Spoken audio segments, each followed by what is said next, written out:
बहुत ऊंचा उड़ने लगा था भैया ये। माँ ने इस बेचारे पक्षी के पंख ही बांध दी।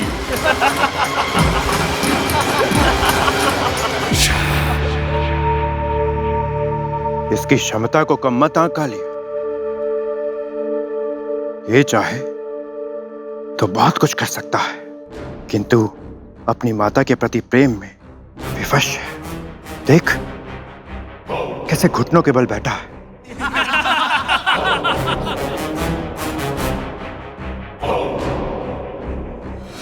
ना आंख दिखा सकता है और ना ही उड़कर हम पर आक्रमण कर सकता है। आपकी ये बात सुन के तो मुझे भी इससे सहानुभूति होने लगी है।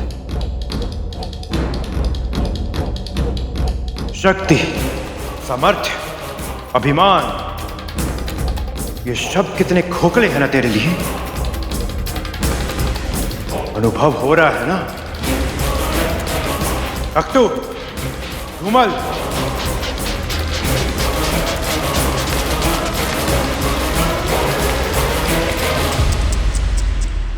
सूर्य देवता क्रोध में है। ऐसे तो तू बैठे बैठे सूख जाएगा गरुड़। हाँ, चला जा, जल पी ले। आजा ना। सोच क्या रहा है? भूखा प्यासा प्राण थोड़ी ना त्यागेगा। तक तू जल पिला इसे। अरे कहीं कुछ उल्टा सीधा हो गया तुझे तो हम छोटी माँ को क्या उत्तर देंगे गरुड़? सौतेला ही सही, लेकिन है तो तू हमारा भाई ना। चल, तू नहीं आ रहा है तो मैं ही आ जाता हूं तेरे पास। प्यारा भाई जो है तू हमारा। ले, चल पी ले गरुड़।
आज तो आनंद ही आ गया माँ।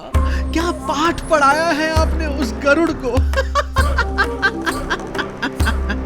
हाँ तक तू दिन रात माँ माँ करने वाला और बकरे की भांति मैं कर रहा होगा।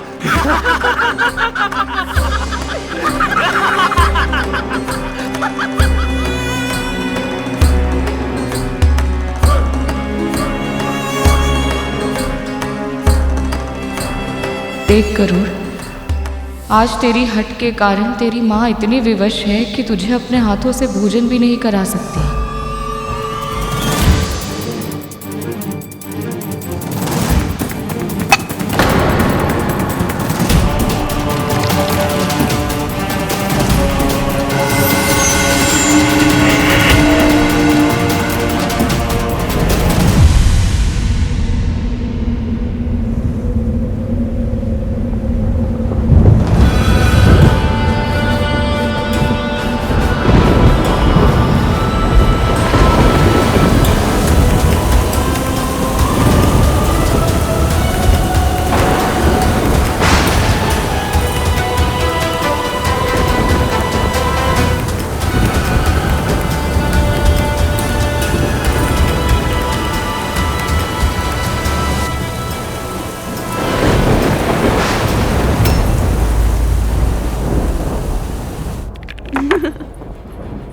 महारानी, उसे क्षमा कर दीजिए। वो अपना भला बुरा नहीं समझता। मैं समझाऊंगी उसे।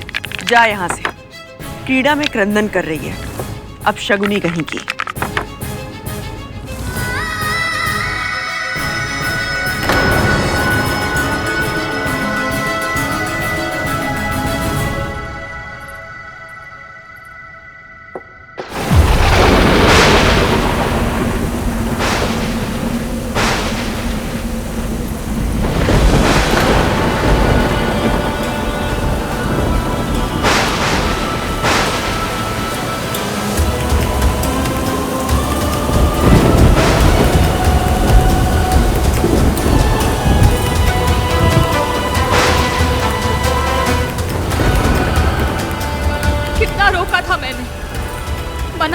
राजकुमारों से झगड़ा मत कर।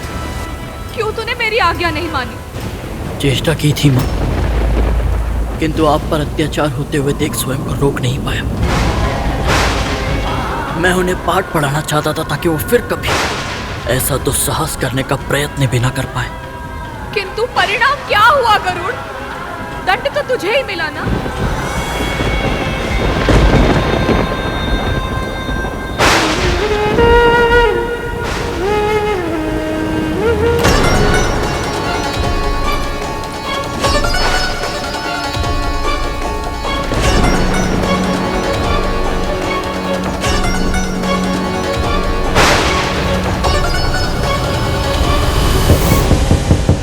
द्वार खोलिए,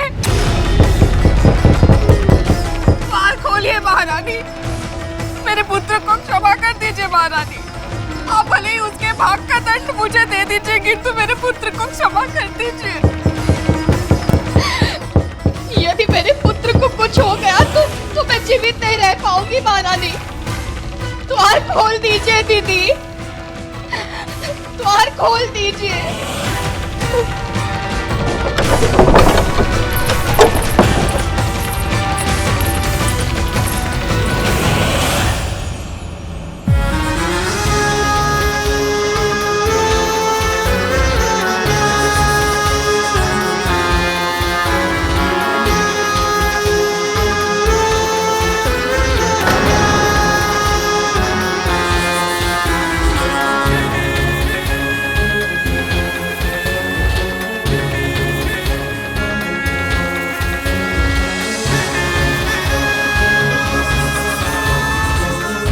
जब नेत्रों में ग्लानि का बोझ हो तो दृष्टि नीचे हो ही जाती है।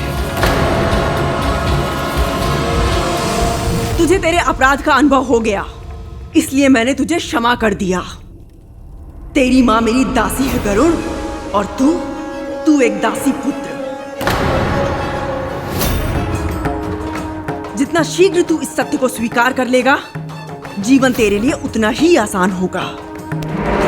किंतु यदि तूने कभी भी मेरे पुत्रों का अपमान किया या उनका अहित करने के बारे में सोचा, तो प्रकृति की कोई भी शक्ति तुझे मेरे क्रोध से नहीं बचा पाएगी।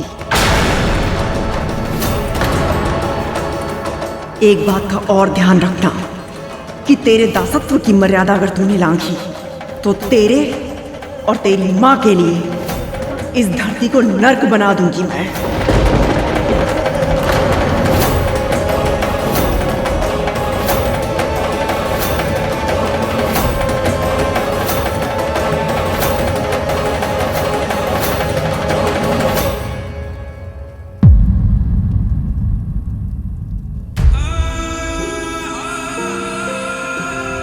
गरुड़,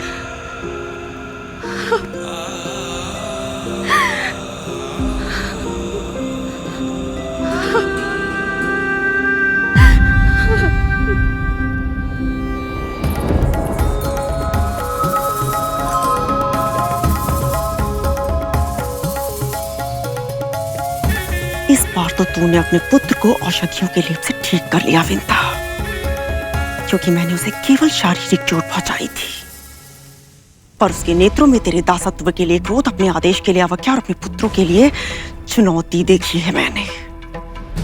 यदि ये ज्वाला सुलगने से पहले नहीं बुझाई गई तो भड़ककर दावानल भी बन सकती है।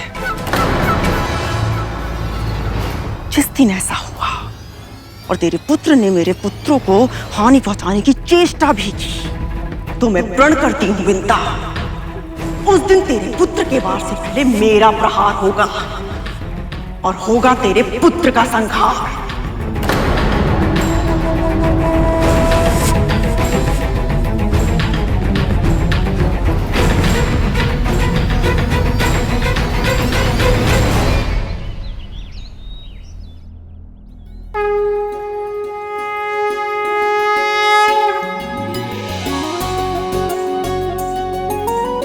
कराग्रे बस्ते लक्ष्मी कर्मथे सरस्वती कर्मूले तु गोविंद प्रभाते कर दर्शनम। कल रात भी नहीं सोया ना तू? जो पुत्र अपनी मां को प्रतिदिन पीड़ा सहते देखे, वो भला रात में सो कैसे सकता है माँ?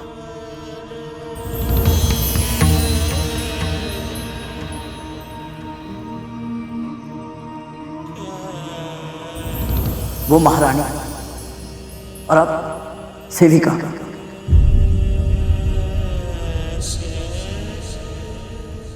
ऐसा क्यों माँ? आप कैसे उनकी दासी बनी?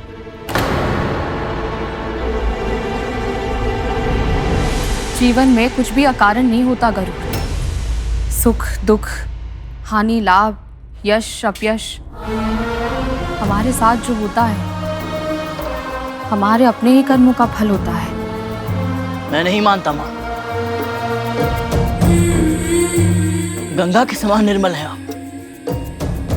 हिमालय की हिम चोटियों जैसा श्वेत शुद्ध हृदय है आपका। आप जैसी पवित्र आत्मा ऐसा कोई कार्य नहीं कर सकती कि उसे ऐसा श्रापित जीवन जीना पड़े। ये अवश्य ही उस कठोर हृदय महारानी ने आपको किसी तरह विवश कर। तेरी बड़ी माँ है वो, मेरी बहन है। उनके बारे में इतने कड़े वचन मत कह गरुड़। इतनी भी बुरी नहीं है वो। वर्षों बीत गए किंतु अब भी कल की ही बात लगती है। संसार में सबसे अधिक स्नेह मुझसे ही करती थी वो। तो फिर अब क्या हो गया माँ? आपके प्रति उनका व्यवहार कैसे बदल गया? वो ये कैसे भूल गई कि आप उनकी बहन है और सम्मान के साथ जीने का अधिकार आपको भी है? माँ आप दासी कैसे बन गई? मकड़ी का जाल देखा है तूने? कुछ प्रश्न बिल्कुल वैसे ही होते हैं। उत्तर पाने की चाह में जितनी दूर जाएगा उतना ही उलझता चला जाएगा। मेरे अतीत को जानने में जीवन नष्ट मत कर, अपने भविष्य की पहली सुलझा। किंतु माँ आप हाँ, इस समय हम पराधीन हैं, किंतु सदैव स्मरण रखना कि तेरी वर्तमान परिस्थिति ये निर्धारित नहीं करती कि तू कितनी ऊंची उड़ान भर सकता है। ये केवल इस बात का सूचक है कि तुझे अपनी यात्रा प्रारंभ कैसे करनी है, कहां से करनी है। मेरा कहा मान गरुड़, अपना जीवन भगवान विष्णु को समर्पित कर। और आपकी बात को काटने के लिए क्षमा चाहता हूँ माँ।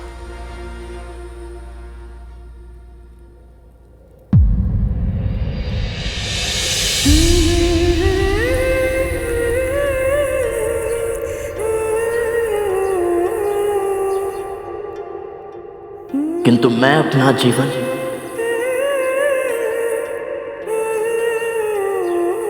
आपको समर्पित कर चुका हूं।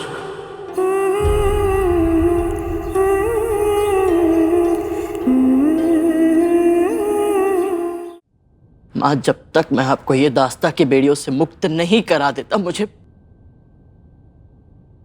शांति नहीं मिलेगी।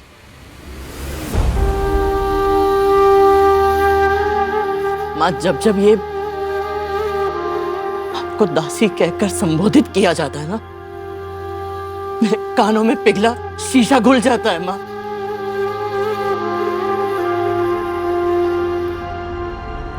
पर अब बहुत हो चुका, मां। आपको भी अब महारानी कहलाने का अधिकार मिलना चाहिए। और मैं बस कर गरुड़, बस कर दे अब। मैंने स्वयं कद्रू दीदी की सेविका होना स्वीकार किया है, केवल वचन से ही नहीं, कर्म से भी।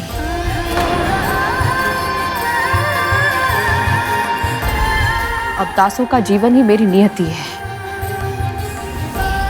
दास्ता की बेड़ियों को तोड़ने के बारे में सोचना भी मेरे लिए संभव नहीं है गरुड़।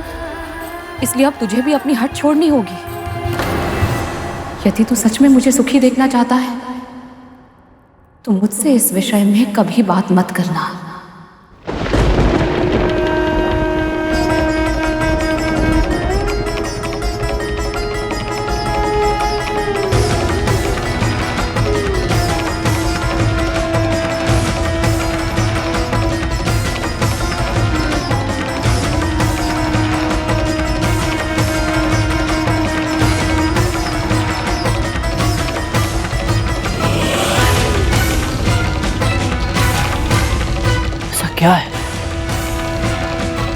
माँ अपने पुत्र से भी नहीं कह सकती।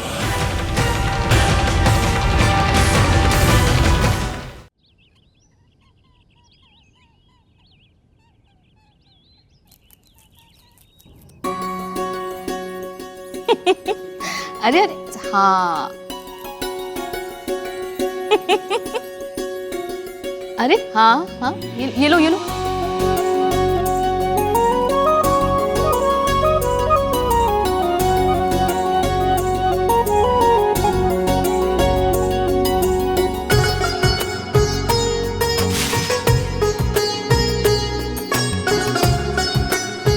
आश्चर्य है माँ,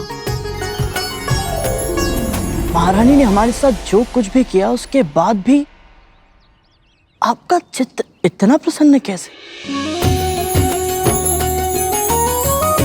चित्त चंचल होता है गरुड़, अपनी वर्तमान परिस्थिति से कभी संतुष्ट नहीं होता। सदैव इसी सोच में व्याकुल रहता है कि कब हमारे दिन बदलेंगे, कब हमारा भाग्य जागेगा। किंतु हमें बड़ी प्रसन्नताओं की प्रतीक्षा में ऐसी छोटी छोटी प्रसन्नताओं को अनदेखा नहीं करना चाहिए। अद्भुत,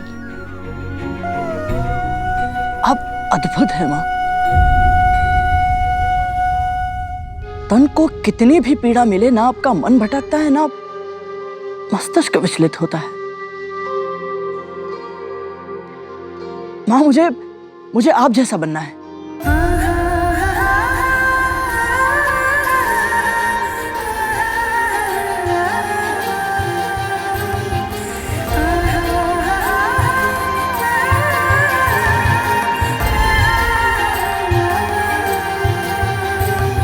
माँ के तन से पुत्र के तन का जन्म होता है, किंतु माँ के संस्कारों से पुत्र का व्यक्तित्व जन्म लेता है। मैं तुझे वो संस्कार सिखाऊंगी जिनसे समस्त जग में जाना जाएगा तू। वो तेरी पहचान का माध्यम होंगे, जिनके कारण सारे संसार में वंदनीय बनेगा तू।